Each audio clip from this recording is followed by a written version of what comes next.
Hello everyone, तो कैसे हैं आप लोग? आई होप अच्छे होंगे। एग्जाम बहुत नज़दीक आ गया है, बोर्ड एग्जाम आपका क्लास 10th का। और मुझे जहां तक लग रहा है स्टूडेंट काफ़ी प्रेशर फील कर रहे हैं, चाहे वो साइंस हो चाहे मैथमेटिक्स हो। तो काफ़ी फील कर रहे हैं प्रेशर के, यार किस तरह का पेपर आ सकता है, क्या हो सकता है, कौन से मोस्ट इंपॉर्टेंट क्वेश्चन हैं जो फंसने वाले हैं। तो विक्की भैया दोबारा आ गए हैं आपके 5 क्वेश्चंस लेकर, और 5 में से एक question some application of trigonometry का फंसने जा रहा है, डिट्टो सेम जो मैं आज आपको 5 क्वेश्चंस कराऊंगा। ये topic some application of trigonometry board exam के लिए बहुत इंपॉर्टेंट होता है, और इसमें सिर्फ एक कॉमन सेंस लगाना होता है। जिसको एक कॉमन सेंस आता है कि किस तरह से फिगर्स बनती हैं, फिगर बनानी आ गई है, आपका क्वेश्चन हो जाता है। अगर फिगर बनी नहीं है तो वो क्वेश्चन नहीं होता है। मैंने अपने प्रीवियस लेक्चर में भी ये बात बोल चुका हूं। तो स्टूडेंट स्टार्ट करते हैं। दिस इज विक्की, स्वागत करता हूं मैं आपका आपके अपने यूट्यूब चैनल स्टडी कोच में।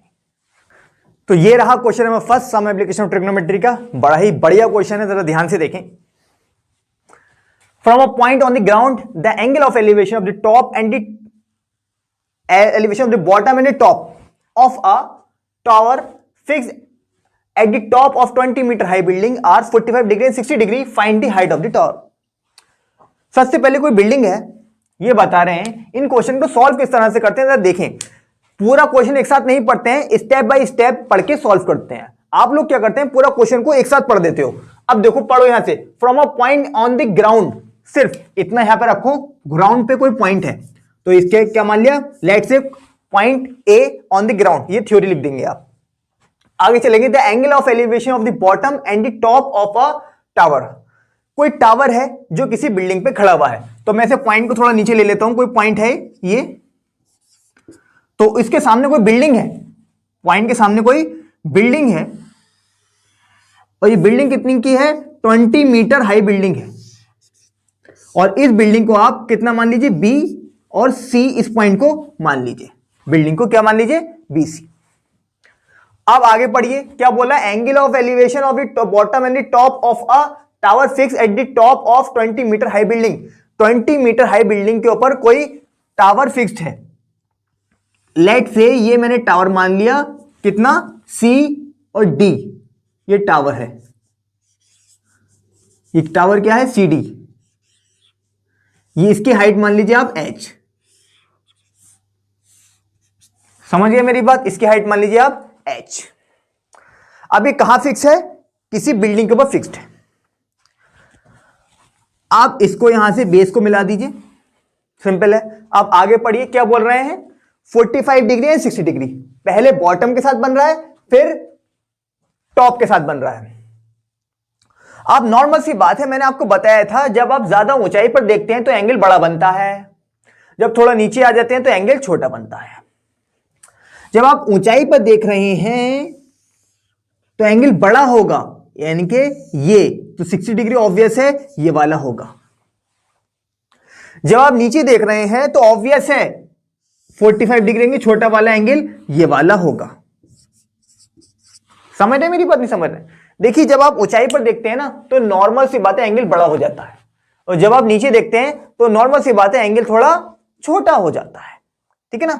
यही रीजन है, जब आप देखिए कोई एरोप्लेन गुजर रहा है आपके ऊपर से, जब आप देखते हैं बड़ी ऊंचाई पे, तो आप पूरा 90 पे देखते हैं, 90 डिग्री बड़ा एंगल है। फिर थोड़ा आप जब वो आगे चले जाते हैं एरोप्लेन, 60 डिग्री पे देख लगते हैं, फिर और नीचे 45 फिर 30, ऐसे। समझ आए मेरी बात? क्योंकि ऐसा क्यों होता है, ऐसा इसलिए होता है क्योंकि हमारी अर्थ स्फीयर की फॉर्म में है। तो ये 45 डिग्री और ये 60 डिग्री हो गए, ठीक है ना? अब आगे चलिए, find the height of the tower. Tower की हाइट पानी है, टावर की हाइट मैंने h सेलेक्ट कर ली है। क्या करें क्या करें क्या करें क्या करें, सबसे पहले हम ये बेस निकाल लेते हैं। बेस अगर हमें पता लग जाएगा तो फिर ये निकाल लेंगे हाइट। तो सबसे पहले छोटे वाले ट्रायंगल में लेके चलते हैं। ट्रायंगल कौन से, ए बी सी। तो in triangle A B C में क्या लगा दें, tan लगा दें।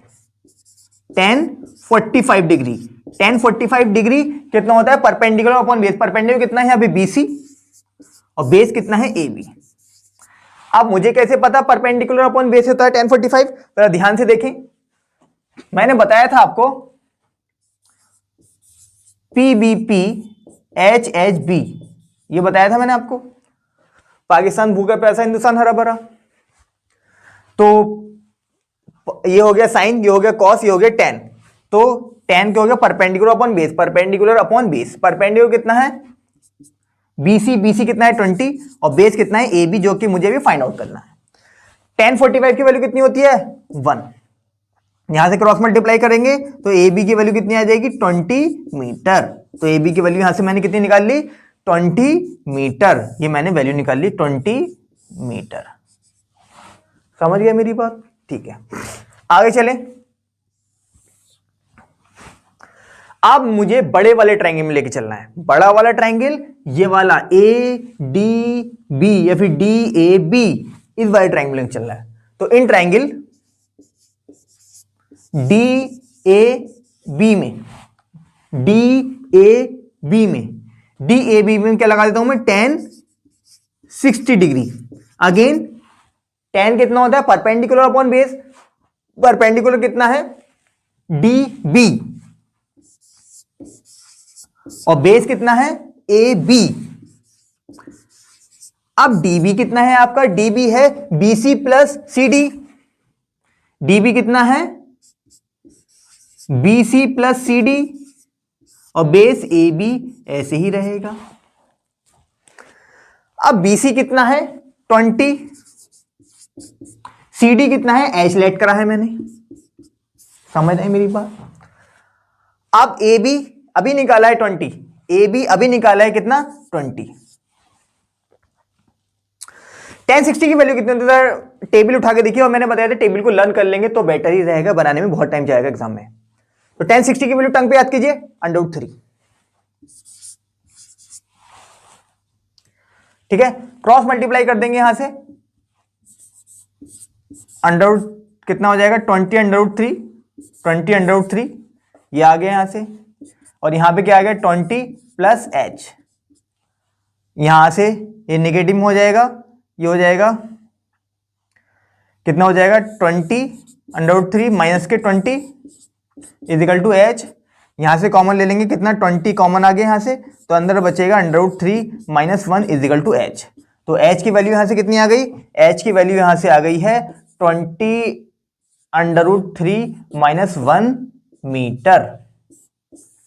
ये H की वैल्यू फाइंड आउट कर लिया। कितना इजी था क्वेश्चन, वन मोर टाइम एक बार और देखो जरा। मेरे पास एक बिल्डिंग थी 20 मीटर, उसके ऊपर एक टावर चढ़ा हुआ था। मैंने मान लिया टावर की हाइट H है और बिल्डिंग को मैंने BC मान लिया। बिल्डिंग की हाइट मुझे गिवन है 20 मीटर।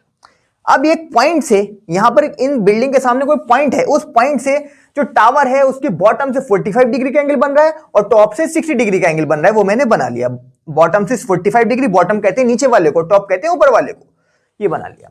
उसके बाद मेरे पास दो ट्रायंगल बन रहे हैं, एक ट्रायंगल ये छोटा वाला, एक ट्रायंगल ये बड़ा वाला। छोटे वाले ट्रायंगल में मैंने लगाया AB निकाल लिया और बड़े वाले ट्रायंगल से मैंने ये H निकाल लिया, वो मैंने ये किया है। अंडरस्टूड? तो चलिए let's move towards the next question. तो बॉस सेकंड क्वेश्चन देखो, the angle of elevation of the plane from a point on the ground is 60 degree. The angle of elevation of a plane, कोई plane है वो fly कर रहा है किसी height पर, ग्राउंड से एंगल ऑफ एलिवेशन 60 डिग्री पे फ्लाई कर रहा है। बस इतना पढ़ो, बस इतना पढ़ो। देखो कोई प्लेन है, इस पॉइंट पे फ्लाई कर रहा है, ग्राउंड से कोई पॉइंट मान लो आप A। नॉर्मल सी बात है, अभी वो ऊपर की तरफ होगा इतना, उसे कोई बंदा नीचे से ऑब्जर्व कर रहा है तो वो ऊपर की तरफ देख रहा है, उसको ऐसा, समझ रहे हो, 60 डिग्री बोल रहा है। तो ये पॉइंट ले लिया मैंने कितना 60 डिग्री, कितना 60 डिग्री। समझ में आ गई बात? आगे चलते हैं। After 30 second the angle of elevation changes to 30 degree. 30 second के बाद, 30 सेकेंड के बाद, ध्यान दो मेरी बात, 30 सेकेंड के बाद एंगल ऑफ एलिवेशन चेंज हो जाता है 30 डिग्री। तो इस पॉइंट पे, जिस पॉइंट पे प्लेन फ्लाई कर रहा है, इसको मान लीजिए P पॉइंट। तो यहां से प्लेन फ्लाई कर रहा था, कोई बंदा नीचे ऑब्जर्व कर रहा था। 30 सेकेंड के बाद, कितने 30 सेकेंड के बाद वो प्लेन कुछ डिस्टेंस ट्रेवल करता है, और वो कुछ डिस्टेंस ट्रेवल करता है 30 सेकेंड के बाद, और उसका एंगल हो जाता है कितना 30 डिग्री। अब प्लेन की पोजीशन हो गई ये पहले थी ये, अब प्लेन की पोजीशन हो गई ये, अब एंगल हो गया कितना 30 डिग्री। अब एंगल हो गया कितना ग्राउंड से 30 डिग्री टू द बेस। तो मैंने अभी बताई थी जब अभी पास से फ्लाई कर रहा है तो बड़ा एंगल होगा 60 डिग्री, अब दूर चला गया 30 सेकंड के बाद दूर चला गया है, अब 30 सेकंड के बाद दूर चला गया तो मेरा हेड डाउन होगा थोड़ा, क्योंकि अब हमारा प्लेन दूर चला गया है तो एंगल 30 डिग्री छोटा वाला दूर पॉइंट के लिए होगा। समझ में आ गई बात? If the plane flying at a constant height 3600√3 यानी कि 3600√3, प्लेन यहां से लेके यहां तक एक कांस्टेंट हाइट पे फ्लाई कर रहा है, तो वो मैंने कांस्टेंट हाइट मान ली। ये जो है कांस्टेंट हाइट ये कितनी हो गई 3600√3, इस हाइट पर फ्लाई कर रहा है प्लेन भाई। समझ गए? तो अब इसको एक जरा पॉइंट यहां से खींच लीजिए आप, ठीक है, ये पॉइंट हो गया पी क्यू, ये हो गया ए पी क्यू और ए बी सी, ठीक है ना, ये हो गया। कोई सी भी नाम रखते हैं पॉइंट के। तो आगे पढ़िए, find the speed of the plane, plane की स्पीड कितनी होगी ये निकालना है। फिगर समझाऊं दोबारा? यस, दोबारा समझाऊं। कोई प्लेन है, किसी पॉइंट से, ग्राउंड पे कोई पॉइंट है, कोई बंदा उसे ऑब्जर्व कर रहा है ग्राउंड से, और प्लेन उड़ रहा है 60 डिग्री के एंगल पर। तो 60 डिग्री के एंगल पे प्लेन उड़ रहा है, तो मेरे पास अभी 60 डिग्री का एंगल ये होगा। आफ्टर 30 सेकंड, 30 सेकंड के बाद, 30 सेकंड के बाद उसका एंगल 30 डिग्री होता है। जब दूर चला जाएगा तो एंगल कम होगा बढ़ेगा, एंगल कम होगा। जब पास है तो एंगल बढ़ेगा, जब दूर है तो एंगल घटेगा। नॉर्मल सी बात है, पास है तो मैं इस तरीके से शूट डाउन करूंगा, दूर है तो मैं ऐसे शूट डाउन करूंगा। समझ रहे हो मेरी बात? मैं मान लो इस प्लेन को गिराना चाह रहा हूं, तो अभी पास है ऐसे मारूंगा ना, दूर जाएगा ऐसे मारूंगा, तो क्या होगा, एंगल डाउन हो जाएगा दूर के लिए, और पास के लिए एंगल बड़ा होगा। यही रीजन है। तो कितना हो गया 30 डिग्री। और प्लेन जो फ्लाई कर रहा है एक कांस्टेंट स्पीड पे फ्लाई, मतलब कांस्टेंट हाइट पे। प्लेन ऐसे नहीं कर रहा है, ऐसे नहीं कर रहा है, ऐसे नहीं कर रहा है। प्लेन जो कर रहा है ऐसे ऐसे नहीं कर रहा है, प्लेन ऐसे कर रहा है। समझ गए? इस तरह से उसकी हाइट ऐसे ऐसे नहीं हो रही है, एक कांस्टेंट हाइट पे, लगातार एक सेम हाइट पे फ्लाई कर रहा है। समझ गए? तो वो सेम हाइट क्या है 3600√3 मीटर। समझ गए बात? समझ गए। Find speed of the plane. अब स्पीड के लिए, स्पीड का फॉर्मूला क्या होता है, डिस्टेंस अपॉन टाइम।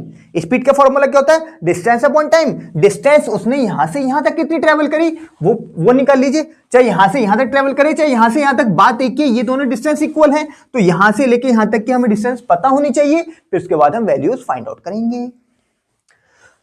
तो वन मोर टाइम, इसमें दो ट्रायंगल बन रहा है bro, triangle A B Q और ट्रायंगल ए सी पी, ठीक है ना। तो सबसे पहले छोटे वाले ट्रायंगल में लेके चलते हैं, कितने में, PAC में। तो इन ट्रायंगल PAC में 10 लगाओ, अगेन 10, कितना लगाऊं 10। छोटा वाला ट्रायंगल बड़ा एंगल बना रहा है, छोटा वाला ट्रायंगल PAC कौन सा एंगल बना रहा है, 60 डिग्री बना रहा है। 10 60 डिग्री।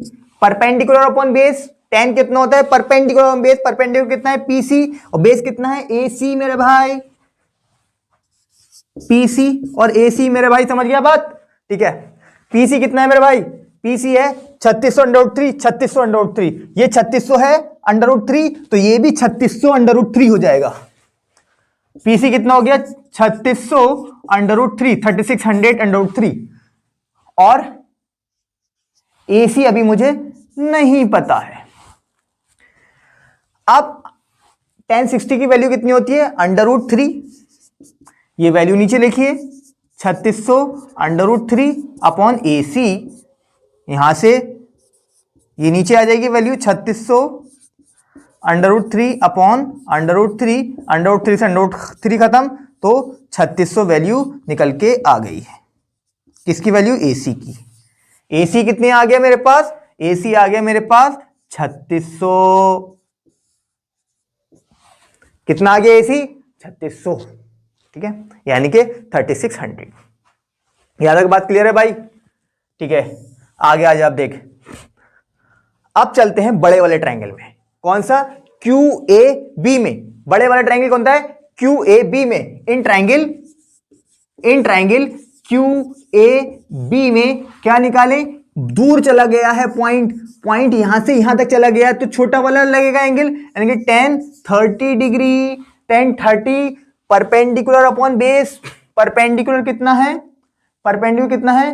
बी क्यू या फिर क्यू बी, और बेस कितना है? A B. राइट, समझ गए? 10-30 की वैल्यू कितनी होती है मेरे भाई? 10-30 की वैल्यू होती है 1/√3। याद कर ले, तो उससे बहुत बार कह चुका हूं मैं। याद नहीं कर रहा है तू, समझे ना? ये टेबल को याद कर ले, पच जाएगा एकदम में। समझ रहा है मेरे बात? Just joking. 10-30 1/√3 कितना हो गया? बी क्यू कितना हो गया? 3600√3। ये बी क्यू आ गया। अब ए बी कितना है? ए सी प्लस बी सी। समझ गया? देख भाई आगे देख, यहां से क्रॉस मल्टीप्लाई कर दे यार, इसकी इधर इसकी इधर इसकी इधर करी तो कितना आ गया? 3600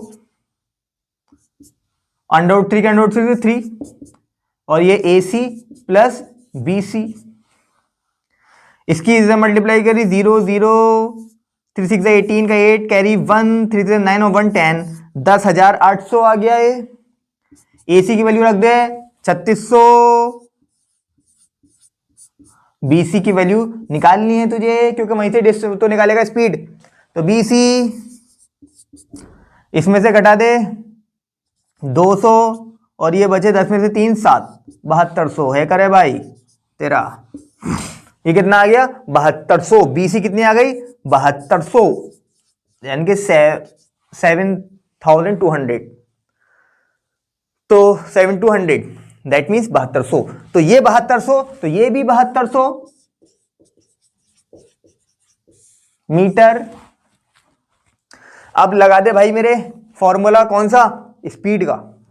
स्पीड का फॉर्मूला क्या होता है? Distance upon time. स्पीड तो निकालनी है प्लेन की, तो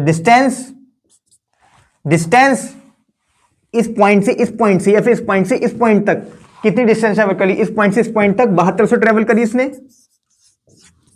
अपॉन टाइम, कितना टाइम लिया उसने? 30 सेकंड। कितना टाइम लिया? 30 सेकंड। वो नीचे रख दिया तूने, ये मीटर में है, ये सेकंड में है। इस जीरो से ये जीरो खत्म, कितना आ गया? 3 1 3 2 6 और 3 2 6 और 1 इधर 12 हो गया, 3 4 12 24। ये मीटर में, सेकंड में, 24 मीटर पर सेकंड की स्पीड। अरे बड़ी स्लो स्पीड से जा रहा है यार ये तो। सॉरी, 240 मीटर पर सेकंड स्पीड। जीरो भी लगेगा, जो जीरो तुम्हारे भैया ने नहीं लगाया था। तो 240 मीटर पर सेकंड की स्पीड से जा रहा है क्या हमारा प्लेन भैया जी? समझ गए बुड़बक? देखो दोबारा फिर समझो मेरी बात को यार, फिर समझो, बहुत बढ़िया क्वेश्चन है, आने वाला क्वेश्चन है, समझ लो यार प्यार से मेरे भाइयों। देखो एक प्लेन है, किसी पॉइंट पे फ्लाई कर रहा है, कोई बंदा है नीचे उस प्लेन को देख रहा है इस तरीके से। तो पहले उसने देखा तो एंगल बड़ा बना ना, 60 डिग्री का एंगल था। अब प्लेन दूर चला गया यार, अब प्लेन ऐसे नहीं जा रहा है, ऐसे नहीं जा रहा है, प्लेन ऐसे जा रहा है। अब जब ऐसे ऐसे ऐसे दूर पहुंच जाएगा तो मेरा हेड कुछ नीचे आएगा ना उसको देखने के लिए। तो जब हेड नीचे आएगा तो ये एंगल छोटा हो जाएगा ना यार। तो ये एंगल छोटा 30 डिग्री हो गया। जब ये एंगल छोटा 30 डिग्री हो गया, बड़ा कितना था? अब इस पॉइंट से इस पॉइंट तक आ गया प्लेन हमारा, तो इस पॉइंट से एंगल 30 डिग्री हो गया।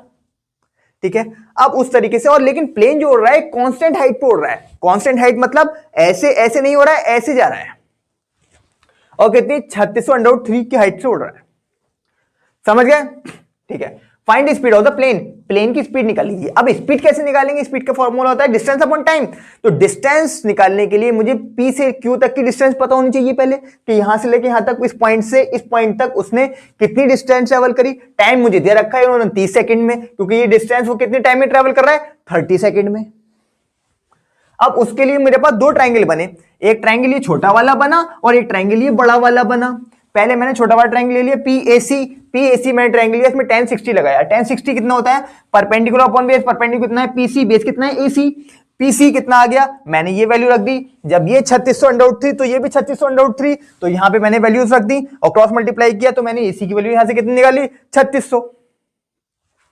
फिर उसके बाद मैंने दूसरे वाले ट्रायंगल में लेके चला, कौन से में, QAB में। QAB में मैंने लगाया 10 30, क्योंकि इसमें क्या है 30 डिग्री एंगल बन रहा है, तो 10 30 लगाया। 10 क्या होता है परपेंडिकुलर बेस, परपेंडिकुलर कितना है BQ, बेस कितना है AB, BQ upon AB, BQ कितना है 3603 और AB कितना है AC प्लस BC। समझ गए, BC कितना है, AB कितना है BC plus AC plus BC। आप यहां से क्रॉस मल्टीप्लाई कर दीजिए तो ये वैल्यूज निकल जाएगी। यहां से कैलकुलेशन करेंगे, एसी की वैल्यू पुट कर देंगे, एसी की वैल्यू निकाली थी, कितनी निकाली थी 3600 पुट कर दी, तो बीसी की वैल्यू आ गई 7200 मीटर। समझ गया। स्पीड, अब स्पीड, अब मेरे पास जब ये 7200 आ गई डिस्टेंस, तो ये 7200 तो ये भी 7200, जब दोनों 7200 तो इस पॉइंट से इस पॉइंट तक कितनी डिस्टेंस लग रही है इसे ट्रेवल करने में, 7200 मीटर लग रही है। कितने टाइम में लग रही है 30 सेकंड में। अब स्पीड निकाल लो, स्पीड क्या होता है डिस्टेंस अपॉन टाइम, डिस्टेंस कितनी है 7200 और टाइम कितना है 30 सेकंड। इसे कैलकुलेट किया तो 240 मीटर पर सेकंड, यानी कि हर सेकंड में 240 मीटर का ट्रेवल कर रहा है ट्रेन, क्या प्लेन, बड़ी तेज स्पीड से चल रहा है मेरे भाई। चलिए let's move towards the next question. ये क्वेश्चन जो हो रहा है होने जा रहा है, जो मैं बता रहा हूं बहुत ही इंपॉर्टेंट क्वेश्चन है। इस क्वेश्चन को एक बार जरा बहुत ध्यान से लो, हर सेट में, हर बोर्ड में, चाहे यूपी बोर्ड हो, चाहे बिहार बोर्ड हो, चाहे दिल्ली बोर्ड हो, चाहे सीबीएसई बोर्ड हो, चाहे आईसीएसई बोर्ड हो, ये क्वेश्चन आपको एग्जाम, बोर्ड एग्जाम में देखने को मिलता है हर साल के। जरा ध्यान से देखें। Two pillars are standing on the either side of 80 metre wide road. दो पिलर्स हैं, जरा मैं कुछ इस तरह से समझाता हूं। दो पिलर्स हैं, कोई रोड है 80 मीटर। सबसे पहले ध्यान दें, 80 मीटर का कोई रोड है, ये 80 मीटर का रोड है, ठीक है। कितने का है 80 मीटर। दो पिलर्स ऐसे खड़े हैं, देखो ध्यान से देखो, ऐसे, समझ रहे हो, देख रहे हो बात मेरी। दो पिलर्स ऐसे खड़े हैं, इसमें से एक बड़ा वाला पिलर है, बड़ा है तो ये बड़ा हो गया इससे, और एक छोटा हो गया, तो ये रोड है, एक हाईवे समझ लीजिए, और दो पिलर्स ऐसे खड़े हैं। समझ आए मेरी बात, ठीक है। तो दो पिलर्स खड़े हैं, 80 मीटर वाइड रोड है, तो क्या लिखा है, two pillars are standing on either side of 80 metre wide road, the height of one pillar is 20 metre more than that of height of other pillar. दूसरे पिलर की height एक दूसरे pillar से 20 मीटर ज्यादा है। मान लिया इसमें से कोई ना कोई एक स्मॉलर पिलर होगा, तो इस पॉइंट पे मैंने एक पॉइंट ए मान लिया, पॉइंट ए पे कोई पिलर है वो स्मॉलर है, उसकी हाइट मैंने मान ली कितनी, h। कितनी मान ली, h मैंने उसकी हाइट मान ली। दूसरे पॉइंट पे एक पिलर और है, वो इससे बड़ा पिलर है, उसकी हाइट कितनी है 20 metre more than that height of other pillar. तो अदर वाला ये हो गया इससे 20 मीटर ज्यादा, दैट मीन्स 20 प्लस h। समझ गए मेरी बात, समझे नहीं समझे बताओ जल्दी। समझ गए। देखो एक रोड है, एक हाईवे है, उसके दोनों साइड में पिलर्स हैं, खंबे खड़े होते हैं ना यार, एक छोटा खंबा होता है, एक बड़ा खंबा होता है, तुमने हर हाईवे पे देखा होगा, कैसी बातें कर रहे हो। तो एक छोटा वाला पिलर है, उसकी हाइट मान ली h, एक बड़ा वाला पिलर खड़ा है इधर, उसकी हाइट हो गई वो है 20 प्लस h। 20 प्लस h क्योंकि 20 मीटर ज्यादा है, जितनी भी हाइट इसकी है, तो इससे 20 मीटर ज्यादा है, तो 20 प्लस h हो गई ना। अब आगे चलो, यहां तक मैंने सॉल्व कर दिया। इसी तरह से रिवर्स प्रॉब्लम सॉल्व करते हैं। From a point on the road between the pillars the angle of elevation of the higher pillar is 60 degree. यहां पे कोई ना कोई पॉइंट है, उस पॉइंट को मान लीजिए आप कितना, सी पॉइंट, उस पॉइंट को मान लीजिए सी। कितना माना है मैंने, सी पॉइंट माना है।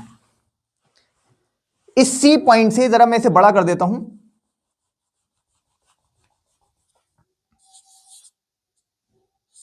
इस सी पॉइंट है,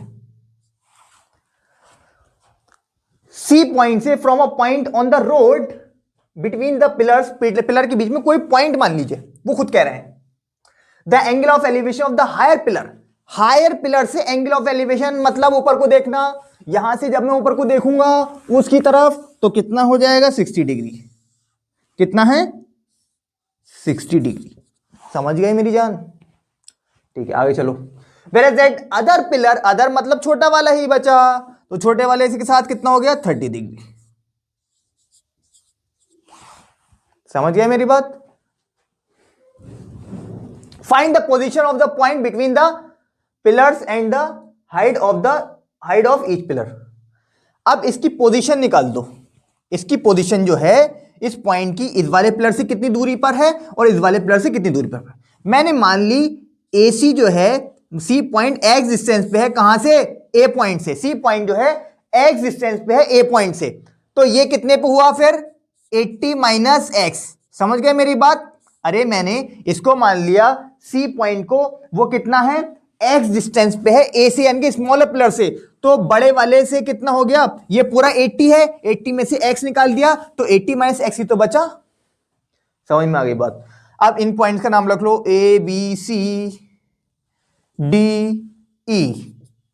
क्लियर है बॉस?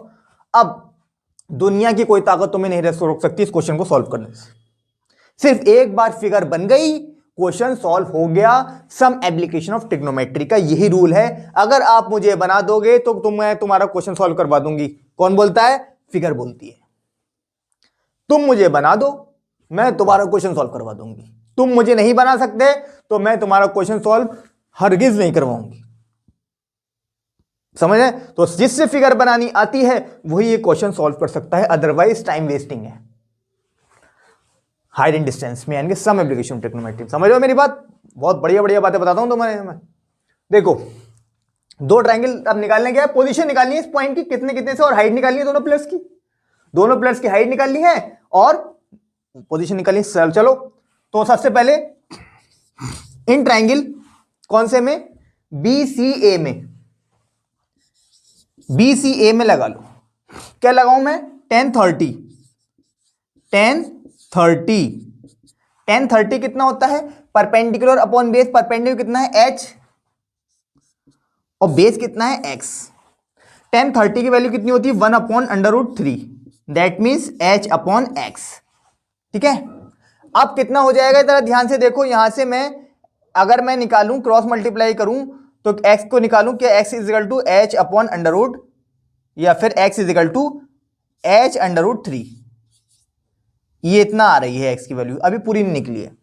आगे चलो, अब कौन से ट्रायंगल में चलते हैं? इन ट्रायंगल DCE में। इन ट्रायंगल DCE में। इन ट्रायंगल DCE में इसमें क्या लगा देते हैं? इसमें भी 10 लगा देते हैं, 1060 लगा देते हैं। मैं इसमें लगाऊंगा क्या? 1060। जरा देखो ध्यान से, 1060 is equal to perpendicular upon base. Perpendicular कितना है? 20 प्लस एच, और बेस कितना है? 80 माइनस एक्स। तो 20 plus H upon 80 minus x. समझ रहे हैं मेरी बात? अब 1060 की वैल्यू कितनी होती है? 1060 की वैल्यू कितनी होती है? 1060 की वैल्यू होती है √3। याद कर लो, मैं बार बार बता रहा हूं तुम्हें, याद कर लो, एग्जाम आ गए। Table 20 plus H upon 80 minus x. ठीक है, अब इस इक्वेशन को रख लो 1। यहां से उठा के ये वैल्यू इसमें पुट कर दो। यहां से उठा के ये वैल्यू इसमें पुट कर दो। किसकी वैल्यू? h की वैल्यू। तो यहां पर आ जाओ जरा, क्या करेंगे? तो फ्रॉम इक्वेशन 1 से क्या करूंगा मैं? √3 20 प्लस h की वैल्यू कितनी रखी मैंने? x की वैल्यू, या फिर मैं h की भी रख सकता हूं। x की वैल्यू रख देता हूं मैं, x की। तो x की वैल्यू रख देते हैं। यहां से कितनी आ गई है? x की वैल्यू यहां से मैंने रख दी है, कितनी रख दी x की वैल्यू मैंने? h √3। समझ गए मेरी बात? समझ गए मेरी बात? समझ गए। क्रॉस मल्टीप्लाई करो तो 8 √3 माइनस 3 इंटू एच, यहाँ इसकी मल्टीप्लाई होगी इससे, तो कितना आ जाएगा? 3 इंटू एच। अब यहां मल्टीप्लाई कीजिए 20 प्लस एच। ठीक है, इसको उधर लेके जाइए, इसको उधर लेके आइए, तो कितना हो जाएगा? 8 √3 माइनस 20 और 3h प्लस h, तो ये कितना हो गया? 4h और 8 √3 माइनस 20। समझ गए? तो 8 √3 1.732 माइनस 20 4h। ठीक है, तो यहां से इनकी मल्टीप्लाई होके h की वैल्यू आपकी कितनी आ जाएगी? h की वैल्यू आ जाएगी आपकी, मैं डायरेक्ट लिख देता हूं, 29.6 वैल्यू आ जाएगी। विक्की भैया कैलकुलेशन सॉल्व नहीं करते हैं, ये रूल है विक्की भैया का। कैलकुलेशन बच्चों वाली चीज होती है, अपने आप करो। विक्की भैया क्लास में आ रहे हो तो कैलकुलेशन सीख के आओ, समझ रहे हो मेरी बात? कैलकुलेशन घर से सीख के आओ, ये कैलकुलेशन अपने आप करना। तो एच की वैल्यू कितनी होगी? 29.6। ये मैंने एच की वैल्यू यहां से फाइंड आउट कर ली है, समझ गए? एच की वैल्यू कितनी आ गई? 29.6। तो यहां से मैंने एच की वैल्यू निकाल ली है कितनी? 29.6। आगे चलें, तो ये कितनी आ गई मेरे पास? 29.6। अब यानी कि ए बी कितनी आ गई मेरे पास? 29.6। अब ये कैसे निकलेगा? डीई, डीई कैसे निकलेगा जरा ध्यान दो। D E is equal to 29.6, 29.6 plus का 20, इसमें ऐड कर दो, कितना हो गया ये? कितना हो गया ये? 49.6। ये कितना आ गया? डीई, बड़ा वाला पिलर 49.6। समझ रहे हो मेरी बात? बड़ा वाला पिलर कितना हो गया? 49.6। ठीक है, बड़ा वाला पिलर कितना हो गया? 49.6। समझ रहे हो मेरी बात? या कॉन्फिडेंस नहीं आ रहा है? यहां पे लाता हूं अभी कॉन्फिडेंस, फील लाता हूं। कुछ स्टूडेंट को लग रहा है कि फील नहीं आ रहा है, फील आ रहा है, अभी आ रहा है, रुको। देखो मेरी बात सुनो, तुम्हें यहां कंफ्यूजन हो रही है, कह रहे हो यार भैया 29.6 आ गया, ठीक है आ गया। अब इसमें 20 तो ऐड करूंगा तो ही तो ये होगा। जब इसमें 20 ऐड करूंगा तो डी आ जाएगा। डी कितना हो गया? 49.6। यानी कि बड़ा वाला पिलर 49.6 का है और छोटा वाला पिलर 29.6 का है। बड़ा वाला पिलर कितना हो गया है? 49.6 और छोटा वाला पिलर कितना है? 29.6। ठीक है, बड़ा वाला पिलर 49.6, छोटा वाला 29.6। दोनों की डिस्टेंस आ गई है। क्या x आ गया है? क्या x आ गया है? x नहीं आया है, बट h आ गया है। h कितना आया है? 29.6। तो यहां पे निकाल के वैल्यू, x की वैल्यू निकाल लो। तो x कैसे निकालूंगा? From equation 1, from equation 1 x कितना निकाला था? h√3। और x की वैल्यू कितनी थी मेरे पास? x की वैल्यू कितनी थी? h की वैल्यू कितनी थी? 29.6। 29.6 इंटू √3, √3 की वैल्यू 1.73। यही यूज करनी है। क्यों यूज करनी है? क्योंकि क्वेश्चन में बोला है कि √3 की वैल्यू यही यूज करनी है। अब इन दोनों की मल्टीप्लाई कर दीजिए तो आंसर कितना आ जाएगा इसका? जरा बताइए, मल्टीप्लाई करिए मेरे सामने, करिए करिए जल्दी मल्टीप्लाई। क्या कर रहे हैं आप लोग? इसकी आ जाएगा 51 क्या करेंगे? 208 मीटर। 51.208 मीटर इसका वैल्यू आ जाएगी। समझ आए मेरी बात? ये वैल्यू क्या निकल के आई? ये x निकल के आई है। ये वैल्यू क्या निकल के आई है? x निकल के आई है। अब मैं, ये x आ गई है, अब मुझे ये निकालनी है, ये डिस्टेंस यहां से आई है छोटे वाले पिलर से इस पॉइंट की, लेकिन 80 - x भी तो निकालना है मुझे, यानी कि CE भी तो निकालना है। ये तो AC आया है, ये किसकी वैल्यू आई है? AC की वैल्यू आई है, लेकिन CE भी तो निकालना है मुझे। CE कैसे निकालूं? जरा ध्यान दो मेरी बात को। CE कितना है? 80 - x, 80 - x, x की वैल्यू 51.208। तो इसमें से लेस करूंगा तो कितना आ जाएगा? 28.792। ये आ गया CE बड़े वाले पिलर से। समझ गए? तो स्टेटमेंट क्या लिखेंगे? अ पॉइंट डिस्टेंस, ये जो पॉइंट है, कौन सा पॉइंट? C, इसकी डिस्टेंस कहां से? From smaller pillar, from smaller pillar कितनी है? x की value 51.208 metre. From the larger pillar, यानी कि from larger pillar, larger pillar से कितनी है? लार्जर पिलर से अभी निकाली है मैंने, कितनी निकाली है? 28.782। समझे? ये हो गई वैल्यू। समझ रहे हो मेरी बात या नहीं समझ रहे? क्लियर है? इतने मीटर। दोबारा क्वेश्चन समझाता हूं। फिगर समझ में आ गई थी? आ गई थी। सबसे पहले मैंने छोटी वाला ट्रायंगल लिया है, छोटे वाले ट्रायंगल में मैंने लगाया 10, 10 लगा के मैंने x की वैल्यू निकाल ली। फिर मैंने बड़े वाले ट्रायंगल में 10 लगाया, बड़े वाले ट्रायंगल में जब मैंने 10 लगाया, वहां से मैंने क्या निकाला, वहां से मैंने h की वैल्यू निकाली, और इसमें मैंने क्या पुट किया, इसमें मैंने पुट किया किसकी, h की वैल्यू पुट की, और x की वैल्यू पुट की, और h की वैल्यू आ गई। फिर उसके बाद मैं आगे चला, फिर मैंने यहां पे ए बी निकाल लिया और डी ई निकाल लिया। ए बी क्या है, स्मॉलर पिलर की हाइट, और डी ई क्या है, लार्जर पिलर की हाइट, वो ये आ गई हैं आपकी दोनों।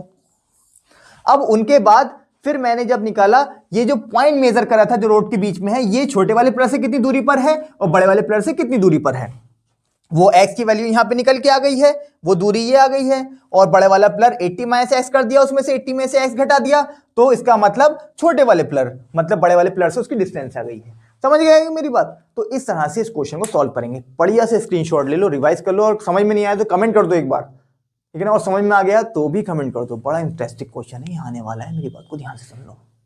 समझ रहे हो मेरी बात? ये क्वेश्चन डेफिनेटली आने वाला है, पक्का लिख लो, वेरी वेरी आई, VVI क्या मतलब, Vicky no, very very important, very very important question है ये,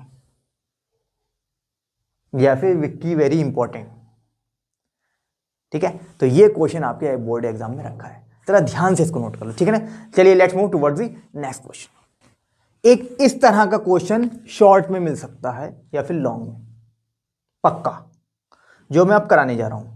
ये भी बड़ा ही इंपॉर्टेंट है, हर साल किसी ना किसी साइट में ही रखा होता है। जरा ध्यान से देखें, from the top of 60 metre high building the angle of depression, depression मतलब मैं नीचे देख रहा हूं, डिप्रेशन का मतलब नीचे, और एलिवेशन मतलब ऊपर, एलिवेट, डिप्रेशन, समझ गए बात? सीधे समझ गए, नहीं समझ गए? क्लियर है? तो from the top of a 60 metre high building, सबसे पहले एक 60 मीटर की बिल्डिंग बनाओ। ये बिल्डिंग है 60 मीटर की, कितनी मीटर की है? 60 मीटर की। From top of 60 metre high building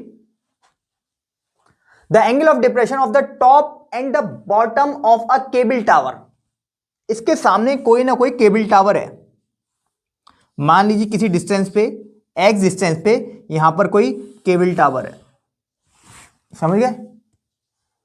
x distance पे कोई केबल टावर है।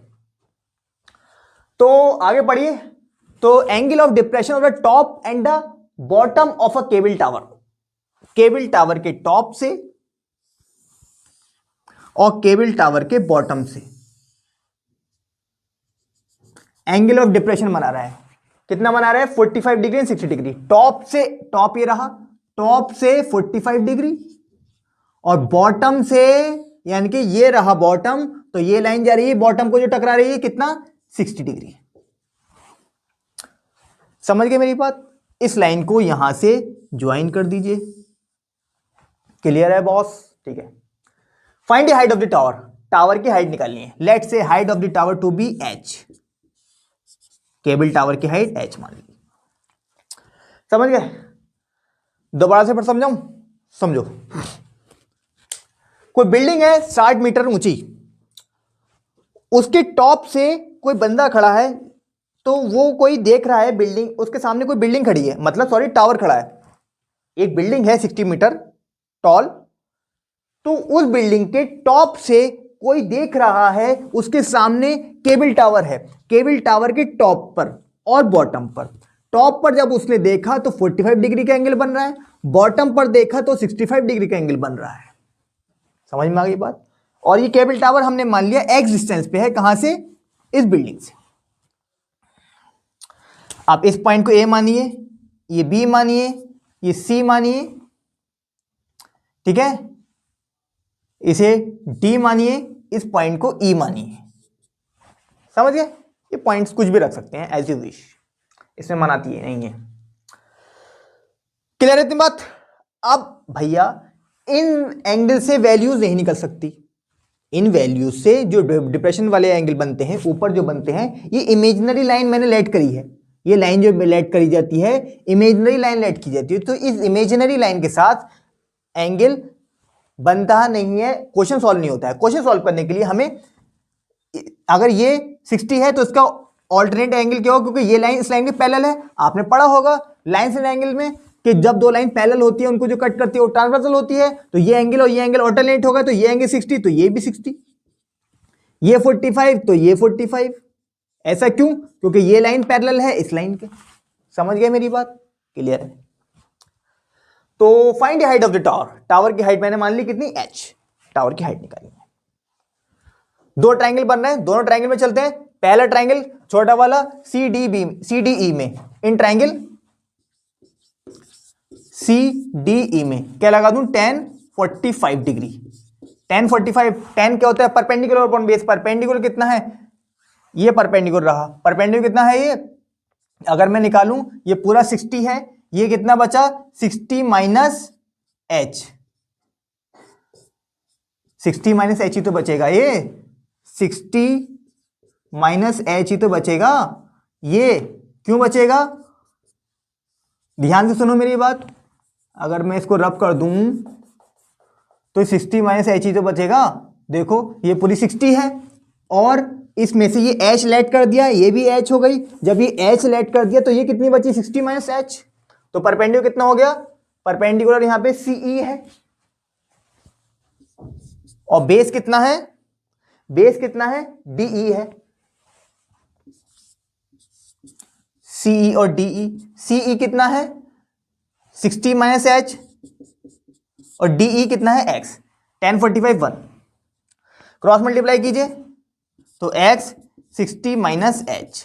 ठीक है, इसको अभी ऐसी थांबा थांबा रुक जाइए, अभी क्वेश्चन 1 जरूरत पड़ेगी तो फिर बाद में निकालेंगे। अब इस वाले ट्रायंगल में आ जाइए, बड़े वाले ट्रायंगल में। कौन से में, इन ट्रायंगल CAB में, इन ट्रायंगल CAB में tan 60 डिग्री। tan 60 डिग्री कितना होता है अभी बताते हैं। परपेंडिकुलर अपॉन बेस, परपेंडिकुलर कितना है BC बड़े वाले ट्रायंगल में, और बेस कितना है AB। BC कितना हो गया, BC कितना है 60, वो वाला BC नहीं, समझ रहे हो। AB कितना हो गया x, और tan 60 कितना होता है √3। समझ गए मेरी बात? ठीक है, आप क्या करेंगे, आप क्या करेंगे, यहां से x की वैल्यू पुट कर दो। जब यहां पर x की वैल्यू पुट करेंगे तो कितना आ जाएगा, जरा देखें। फ्रॉम इक्वेशन 1, शॉर्ट में लिखा है मैंने इक्वेशन 1, √3 60 और x की वैल्यू कितनी 60 माइनस h, क्रॉस मल्टीप्लाई किया 60 √3 minus h √3 is equal to 60। ठीक है, अब मैं क्या करूंगा, यहां से क्या करूंगा, मैं यहां से जरा ध्यान दें, मैं h को h √3 इधर ले जाऊंगा और 60 इधर ले आऊंगा, माइनस का हो जाएगा तो h √3, तो 60 यहां से लिया मैंने, √3 minus 1 is equal to h √3। ठीक है, समझ गए। 60 की यहाँ पे वैल्यू रखूंगा मैं 1.7323, जो यूज करनी है यही वैल्यू यूज करनी है, और ये h √3। ठीक है ना, अब h की वैल्यू कितनी आ जाएगी यहां से 60 इंटू 0.73 अपॉन √3 अपॉन √3। ठीक है, तो यहां से किसकी वैल्यू आ गई है, h की वैल्यू आ गई है। समझ गए मेरी बात, h की वैल्यू आ गई। अब इसे सॉल्व करेंगे, अब इसे कैसे सॉल्व करेंगे, √3 से ऊपर नीचे मल्टीप्लाई कर दीजिए आप। जब √3 से ऊपर नीचे मल्टीप्लाई करेंगे तो ये कितना हो जाएगा 60, 0.732, क्योंकि रेशनलाइज करने के लिए करेंगे ना, क्योंकि नीचे अंडर आ गया ना, इसलिए √3 के √3 से मल्टीप्लाई 3। समझ रहे मेरी बात? ठीक है, क्लियर है बस, आगे आ जाइए। ये हो जाएगा 3 2 6 20, तो h इज इक्वल टू 220 0.73 और √3 की दोबारा से वैल्यू रखेंगे 1.73। अब इन सबको सॉल्व करेंगे तो h की वैल्यू आ जाएगी 25.4 मीटर। समझ रहे हो मेरी बात, h की वैल्यू कितनी आ जाएगी 25.4 मीटर। ये आपकी height of the tower, cable tower निकल आएगी। समझ गए मेरी बात, क्लियर है? ठीक है, और बताएं, और बताएं, क्लियर नहीं है? दोबारा फिर बताता हूं। ये हमने फिगर बनाई, सबसे पहले फिगर तो समझ में आ गई थी। हमने लिया कौन सा ट्रायंगल लिया, ट्रायंगल CDE में लिया, 1045 लगाया, 1045 1 होता है, CE कितना है 60 माइनस H, 60 माइनस H कैसे, ये पूरा 60 है, 60 में से H लेस किया तो 60 माइनस H बचा, तो 60 माइनस H और X, तो क्रॉस मल्टीप्लाई करें, X equal to 60 minus H, ठीक है। अब इन ट्रायंगल CAB में लिया, 1060 लगाया, 1060 लगाया तो कितना हो गया, 1060 होता है √3 और कितना हो गया BC अपॉन AB, BC कितना है 60 और AB कितना है X, ठीक है। यहां पे 60 और X की वैल्यू रखी 60 माइनस H, क्रॉस मल्टीप्लाई करी, ये वैल्यूज आ गई 60 और ये सब सॉल्व करा तो यहां से H की वैल्यू आपको निकल के आ गई 25.4 मीटर। तो हाइट ऑफ टावर कितनी आ गई, हाइट ऑफ केबल टावर कितनी, H is equal to 25.4 metre. यही आपका आंसर है।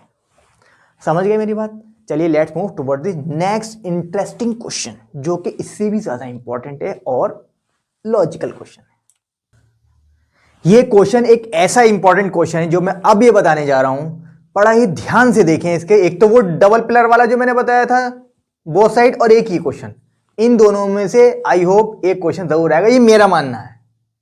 देखना इन दोनों में से एक पक्का जरूर मिलेगा। ये करते हैं।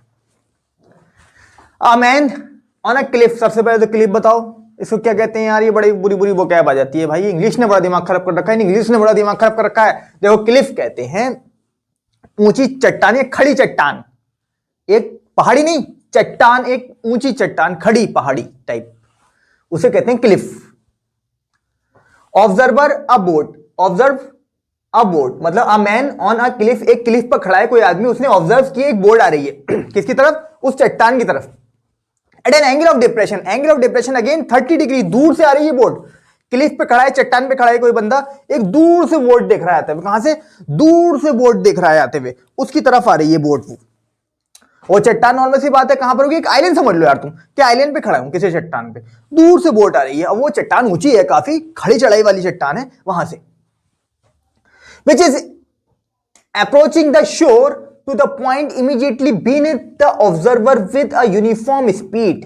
और वो जो चलती हुई आ रही है बोट एक यूनिफॉर्म स्पीड यानी कि कांस्टेंट स्पीड से चलती हुई आ रही है, यूनिफॉर्म बोल दो कांस्टेंट बोल दो बात एक ही है, सेम स्पीड से चलती हुई आ रही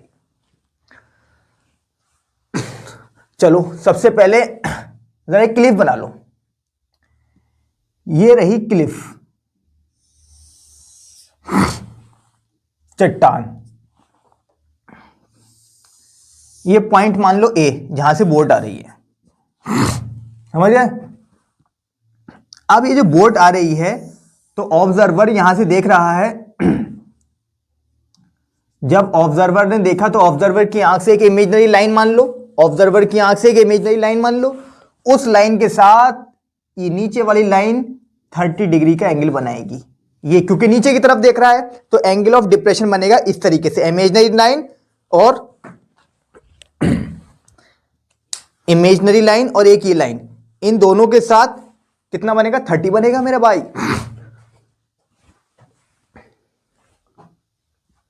आफ्टर 6 मिनट, मतलब इस पॉइंट से इस पॉइंट तक पहुंचने के पहले आप ये BC मान लो चट्टान, इस पॉइंट से इस पॉइंट तक पहुंचने में 6 मिनट लग रहे हैं, यानी 6 मिनट बाद, 6 मिनट बाद क्या होता है, after 6 minute later the angle of depression, the angle of depression of the boat to be 60 degree. तो एंगल ऑफ डिप्रेशन कितना हो जाता है, 60 डिग्री, यानी कि अब थोड़ा करीब आ गई है बोट, तो नॉर्मल सी बात है एंगल बढ़ जाएगा। मैंने बताया था जब दूर से चीज आ रही है तो एंगल छोटा बनेगा, जब वो चीज पास आ गई है तो एंगल बड़ा बनेगा। सेम एलिवेशन के लिए जब वो दूर पहुंच गई है तो एंगल छोटा, जब वो करीब आ गया है प्लेन तो एंगल बड़ा। यही कॉन्सेप्ट यहां पर है। तो अब एंगल 60 डिग्री हो जाएगा, समझ गए मेरी बात। अब नॉर्मल सी बात है, अल्टरनेट एंगल कर लो, ये 30 तो ये 30, ये 60 बड़ा वाला तो ये 60 मेरे भाई। सबसे पहले स्पीड ऑफ बोट मान लो, स्पीड ऑफ बोट कितनी है, लेट्स से स्पीड ऑफ बोट कितना, x मीटर पर मिनट। ऐसा मैंने क्यों माना, उन्होंने कहा 6 मिनट लेटर, यहां मिनट्स का यूज हुआ है, इसलिए मैंने 6 मीटर पर मिनट इसकी स्पीड माना। 6 मिनट पर लीटर पर 6 minute later the angle of depression of a boat to be 60 degree. Find the time taken by the boat to reach the shore. Shore तक पहुंचने में कितना टाइम लगेगा, यानी कि यहां से यहां तक। शोर किसे कहते हैं, उसका किनारा, उसका किनारा, समझे ना, किनारे तक पहुंचने में उसको जितना टाइम लगेगा उसे वो निकालना है हमें। शोर किसे कहते हैं, किनारे को, किनारे तक पहुंचने में जितना टाइम लगेगा वो हमें निकालना है। निकालो।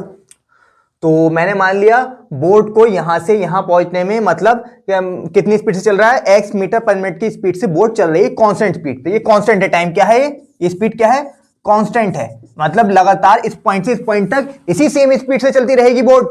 ध्यान देना इस बात को, ठीक है। अब इधर डिस्टेंस निकालें। डिस्टेंस कैसे निकालें ये बताओ। डिस्टेंस क्या होती है पहले मुझे ये बता दो, स्पीड क्या होती है पहले बताओ। Speed is equal to distance upon time. Distance is equal to speed into time. Speed को ऐसे दिखा दिया, टाइम को टी से दिखा दिया और डिस्टेंस को डी से दिखा दिया। अब स्पीड कितने से चलती हुई आ रही है, वो x मीटर पर मिनट की स्पीड से चलती हुई आ रही है, और इस पॉइंट से इस पॉइंट पे पहुंचने में कितना टाइम लग रहा है उसे, 6 मिनट। कितना, 6 मिनट। तो टाइम कितना है 6, यानी कि 6x यहां से यहां तक डिस्टेंस निकली आई है डी, ए डी। समझ गए मेरी बात। दोबारा फिर बताता हूं। हमें लेट कर ली कि x मीटर पर मिनट की स्पीड से चल रही है। अब आप बोलेंगे भैया ऐसा क्यों लेट किया, इसलिए लेट किया क्योंकि वो कांस्टेंट यूनिफॉर्म स्पीड से चल रही थी बोट, इसलिए मैंने x मीटर पर मिनट। और x मीटर पर मिनट क्यों लेट किया, क्योंकि यहां पे मुझे यूनिट मीटर मिनट में दे रखी है, इसलिए मैंने x मीटर पर मिनट में लेट किया। फिर मैं जानता हूं speed equal to distance upon time, distance equal to speed into time हो गया। स्पीड कितनी दे रखी है, x मीटर पर मिनट मैंने लेट की है, वो पुट कर दी यहां पे, और टाइम मुझे 6 मिनट, यानी कि यहां से इस पॉइंट पे पहुंचने में कितना टाइम लग रहा है, कितना टाइम लग रहा है, कितना टाइम लग रहा है, कितना टाइम लग रहा है, 6 मिनट। ये हो गया, समझ में आ गई बात। तो ये आ गई आपकी 6, यानी कि एडी डिस्टेंस, यानी कि एडी कितनी आ गई 6x। या फिर इस तरह से आप लिख सकते हैं, ऐसे ऐसे मत लिखो, इसको ऐसे लिख लो, AD is equal to 6x। समझ आ गई बात। आगे चलो। अब दूसरी चीज लेट कीजिए आप, लेट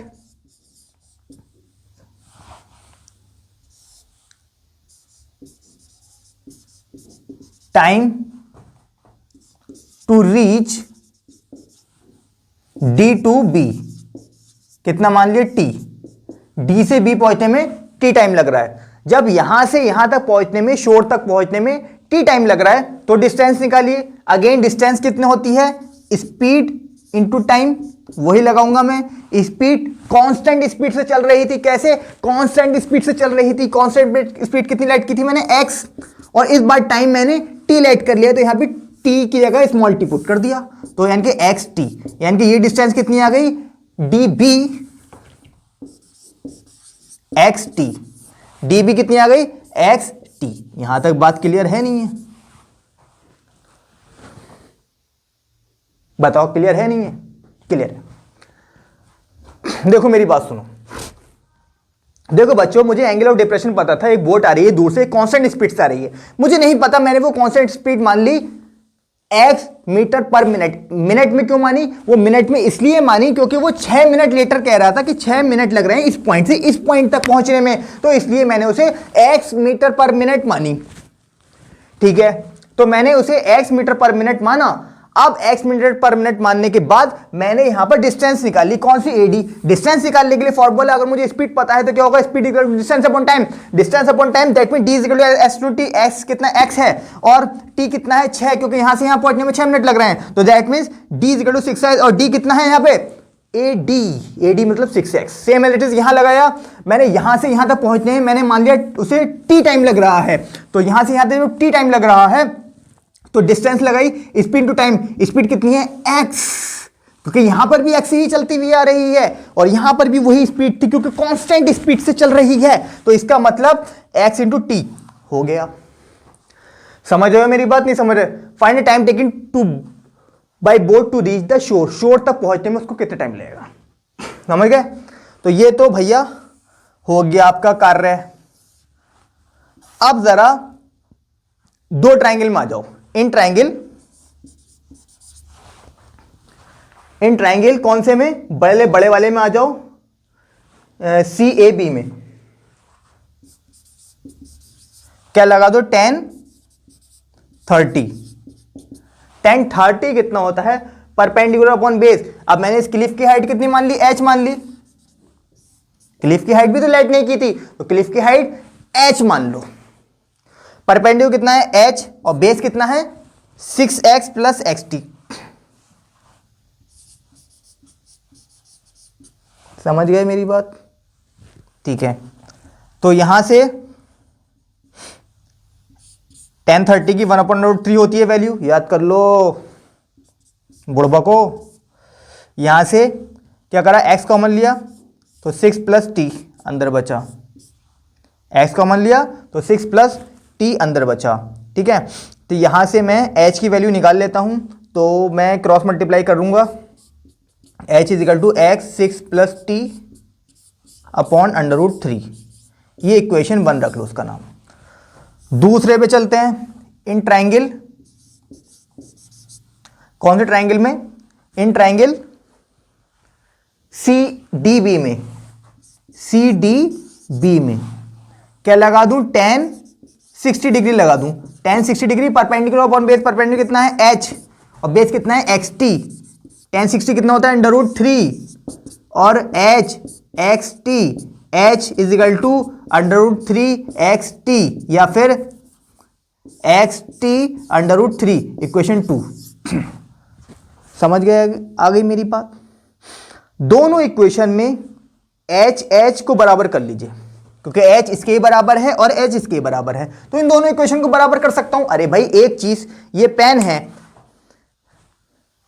और एक ही दूसरा पेन है, कहां चला गया, ये है, एक ही दूसरा पेन है, दोनों डोम्स के पेन हैं, मार्कर हैं, तो मैं इन्हें मिला सकता हूं, दिखा सकता हूं कि इक्वल है। तो बात क्या चल रही थी, h इसके बराबर है, h इसके बराबर, तो दोनों h को इक्वल कर लो फ्रॉम 1 और 2 से। तो x t √3 is equal to x 6 plus t upon √3। Cross multiply किया तो x t इंटू 3, अरे भाई यहां से x √3 का √3 से मल्टीप्लाई होगी 3 आ गया, तो ये अंदर मल्टीप्लाई करो 6x प्लस xt। समझ में आ गई, 6x प्लस xt। निकालना क्या है, find the time taken by the boat to reach the shore. आप कुछ और देखिए, यहां से कुछ होगा, कुछ कैंसिल होगा, कुछ कैंसिल होगा, आई होप होगा या नहीं होगा, होगा। x के टर्म में एक तरफ कर लेता हूं, या फिर xt वाले देखो, अब जरा इधर देखो, इधर मल्टीप्लाई करो, 3xt हो गया और इधर 6x प्लस xt, xt में इधर ले आऊंगा तो कितना हो गया 3xt, और ये xt जब इधर आ जाएगा तो माइनस के xt is equal to 6x, is equal to 6x। समझ गए मेरी बात? अब यहां से मैंने x कॉमन लिया तो 3t, सॉरी और इजी कर लेते हैं, और इजी, 3xt में से xt लेस किया तो 2xt is equal to 6x। अब मुझे यहां t निकालना है, t is equal to 6x upon 2x, x से x खत्म और 2 3 जा 6, दैट मीन्स 3 मिनट मेरे पास आ गया। टाइम कितना आ गया, 3 मिनट आ गया। तो टोटल टाइम कितना लगेगा मुझे, टोटल टाइम यहां से यहां पहुंचने में 6 मिनट लग रहे थे, टोटल टाइम कितना लगेगा टू रीच शोर, कितना हो जाएगा, 6 मिनट यहां पे लगे और 3 मिनट यहां पे लगे, तो टोटल टाइम कितना आ गया, टोटल टाइम आ गया 9 मिनट। कितना, यहां पे लिख देता हूं नीचे 9 मिनट। टोटल टाइम कितना आ गया, 9 मिनट आ गया। समझ गए मेरी बात, नहीं समझे? जल्दी बताओ, स्क्रीनशॉट लो जल्दी से इसका फटाफट। क्लियर है बात? देखो ये बात समझ में आ गई थी, क्लियर है। फिर मैंने उसके बाद दो ट्राइंगल लिए, पहले ये बड़ा वाला ट्राइंगल, फिर छोटा वाला ट्राइंगल, दोनों में 10 लगाया। पहले मैंने 1060 लगाया, 1030 लगाया, 1030 लगा के मैंने h की वैल्यू निकाल ली, ये आ गई। फिर मैंने 1060 निकाला, 1060 निकाल के h की वैल्यू निकाल ली, ये आ गई। दोनों h की वैल्यूज को इक्वल कर दिया, वहां से इक्वल करके मैंने t निकाला, t 3 मिनट आया। इसका मतलब यहां से यहां पहुंचने में 3 मिनट लग रहे थे, यहां से यहां पहुंचने में 6 मिनट लग रहे थे, तो टोटल यहां से यहां पहुंचने में 6 + 3 9 मिनट लगेंगे। समझ में आई बात? नहीं आई समझ में? क्लियर है? तो फ्रेंड देखा आपने किस तरह से हमने 5 क्वेश्चन किए, और इन 5 क्वेश्चंस में से जो सम एप्लीकेशन ऑफ ट्रिग्नोमेट्री है, एक क्वेश्चन डेफिनेटली कह रहा हूं मैं, ये मेरा मानना है कि एक क्वेश्चन डेफिनेटली आपके बोर्ड एग्जाम में फंसने वाला है। तो इसी तरह से बने रहें और मुझे सपोर्ट करते रहें फ्रेंड। आप देखेंगे मैं फ्री एजुकेशन में कितना ज्यादा आपको आगे ले जाऊंगा। अभी आप देखते जाएं कि किन किन और कैसी कैसी तरह वीडियोस आपके पास आने वाली हैं, किन किन टॉपिक पे वीडियोस आने वाली हैं, जो आपको वीडियोस पहले से पहले कभी देखने को नहीं मिली होंगी किसी और चैनल पर। तो मेरे साथ बने रहें, इसी तरह से सपोर्ट करते रहें। जो बात समझ में नहीं आई कमेंट कीजिए, जो समझ में आ गया लाइक कीजिए और अपने फ्रेंड्स के साथ शेयर कीजिए। मिलते हैं अपने नेक्स्ट वीडियो में। Thank you, bye bye.